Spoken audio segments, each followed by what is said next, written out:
नमस्कार दोस्तों, आज के वीडियो में हम अष्टांग संग्रह सूत्रस्थान अध्याय 7 का अंतिम चैप्टर पढ़ने वाले हैं, जो बहुत ही बहुत ज़्यादा इंपॉर्टेंट है। ये है मात्रादि वर्ग। ये मेरे लिए बहुत इंपॉर्टेंट है। मेरे लिए मतलब बहुत सारे लोग ऐसे कमेंट करते हैं कि क्या राजीव दीक्षित सर ने गलत बोला था, क्या आप उनसे ज़्यादा जानते हो, उन्होंने तो ऐसा नहीं बोला, आपको कुछ नहीं आता आयुर्वेद का।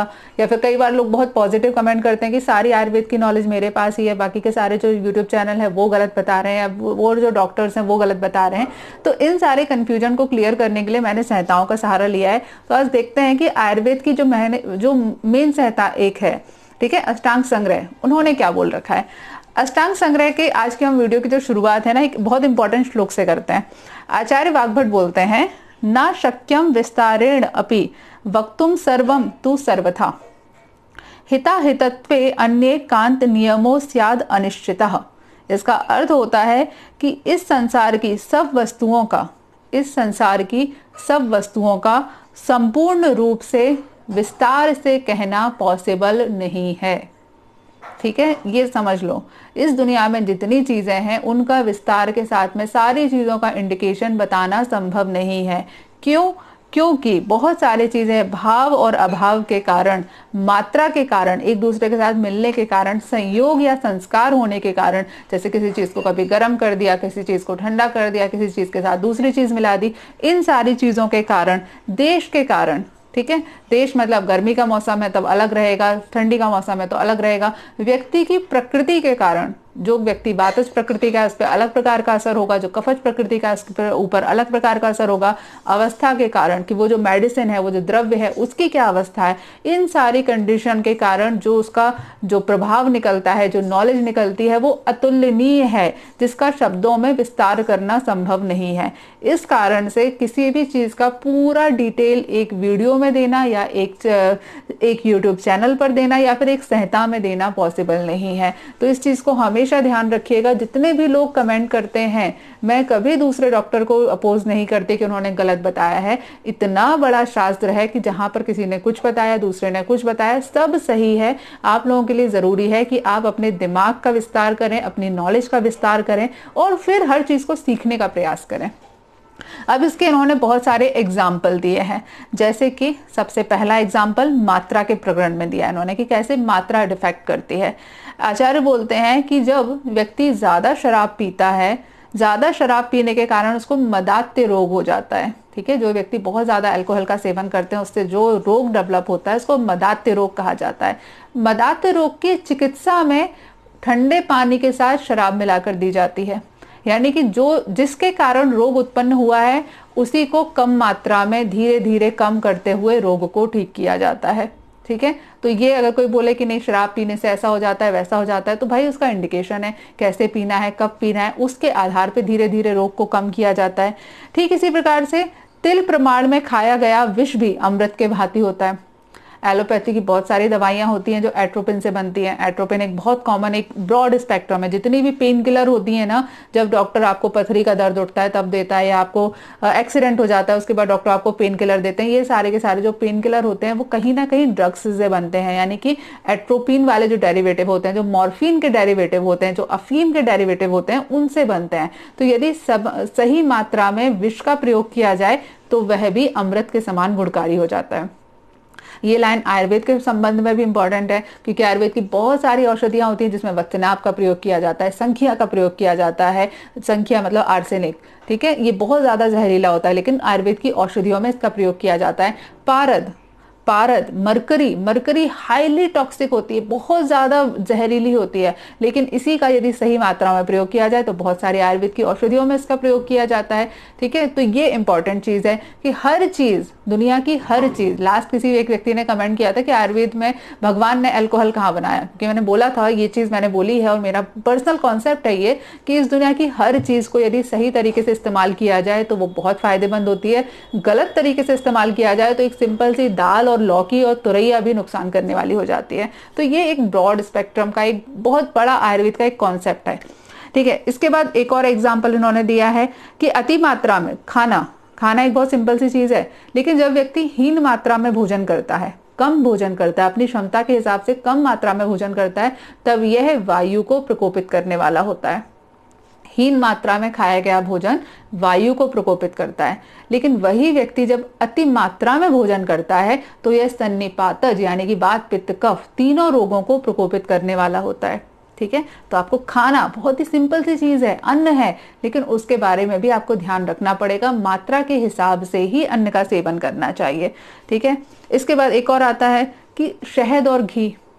शहद बहुत गुणकारी है, घी बहुत गुणकारी है, लेकिन जब आप इन दो गुणकारी चीजों को समान मात्रा में मिला देते हो तो ये जहर बन जाता है, तो ये नुकसान करने लगता है। तो ये मात्रा का इंपॉर्टेंस होता है, हर चीज को एक निर्देशित मात्रा में ही प्रयोग करना है।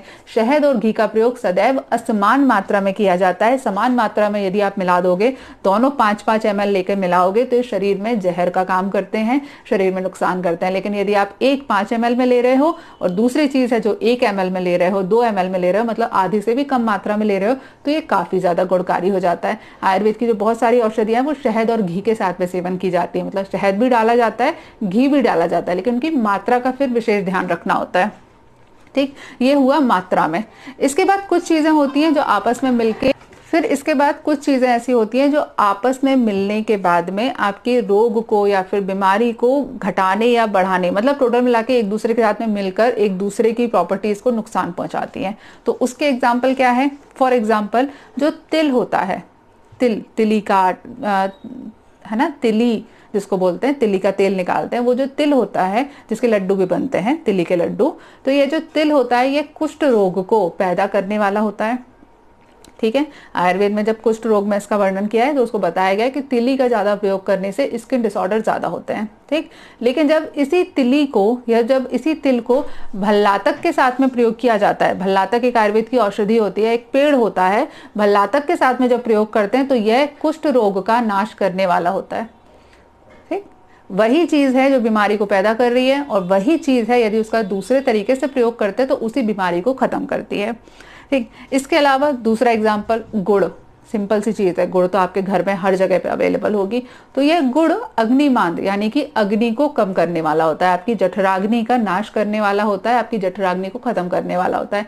लेकिन जब इसी गुड़ का प्रयोग हरितिकी के साथ में किया जाता है, हरितिकी, हरड़, गुड़ हरितिकी का प्रयोग किया जाता है तो यह अग्नि का वर्धन करने वाला होता है, अग्नि को बढ़ाने वाला होता है। तो गुड़ हरितिकी का तो एक बहुत इंपॉर्टेंट चैप्टर है, ये स्पेशली बता के रखा गया है कि गुड़ हरितिकी को दोनों को मिलाकर जब हम सेवन करते हैं तो यह जठराग्नि से रिलेटेड जितने भी डिसऑर्डर होते हैं उसमें फायदा करती है। तो वही चीज गुड़ जिसकी वजह से आपकी अग्नि का नाश हो रहा था, वही गुड़ को यदि आप हरितिकी के साथ सेवन करते हो तो यह आपकी अग्नि को बढ़ाने वाली होती है। फिर एक तीसरा एग्जाम्पल घृत। आयुर्वेद में घी को बहुत इंपॉर्टेंट बोला गया है जठराग्नि बढ़ाने के लिए। जठराग्नि की तुलना जो हवन कुंड की अग्नि होती है ना उससे की जाती है। तो हवन कुंड की अग्नि को हम जलाने के लिए क्या करते हैं, हर थोड़ी थोड़ी देर के बाद में स्वाहा, तो स्वाहा में क्या होता है, बहुत सारी चीजें होती हैं, उसके साथ में घी मिला हुआ रहता है, तो हम वो डालते हैं। तो जो हमारे पेट की अग्नि होती है ना उसकी तुलना उसी हवन कुंड की अग्नि के साथ में की जाती है। तो जैसे हवन कुंड की अग्नि को बनाए रखने के लिए हर थोड़ी थोड़ी देर के बाद घी डालना जरूरी होता है, ठीक उसी प्रकार से हमारे जठराग्नि को बढ़ाए रखने के लिए थोड़ा अल्प मात्रा में घी का प्रयोग करने का निर्देश दिया गया है। इसीलिए खाने के साथ में थोड़ा सा घी का सेवन करना चाहिए, उससे जठराग्नि उत्तम रहती है, जठराग्नि प्रॉपर तरीके से काम करती है और जो आपका खाना है वो अच्छे से पचता है। लेकिन यदि यही घी ठंडा होता है तो यह अग्नि का नाश करने वाला होता है। ठीक है, वही चीज थी जो आपकी अग्नि को बढ़ा रही थी, इतनी इंपॉर्टेंट बोली गई थी, और वही चीज यदि आप ठंडा प्रयोग कर लो, घी यदि जमा हुआ कंडीशन में हो तो यह आपके अंदर कफ को बढ़ा देगा और जठराग्नि को नाश कर देगा। ये हुए एग्जाम्पल माइनस वाले। ठीक है, इसके बाद कुछ चीजें प्लस वाली जो कि रोग की या अपने गुणधर्मों को बढ़ा देती हैं। क्या है इसमें? पहला अदरक का एग्जाम्पल। अदरक को आयुर्वेद में संग्राही बोला गया है। संग्राही मतलब चीजों को रोकने वाला। ये बहुत सारे अलग अलग डिसऑर्डर में काम करता है।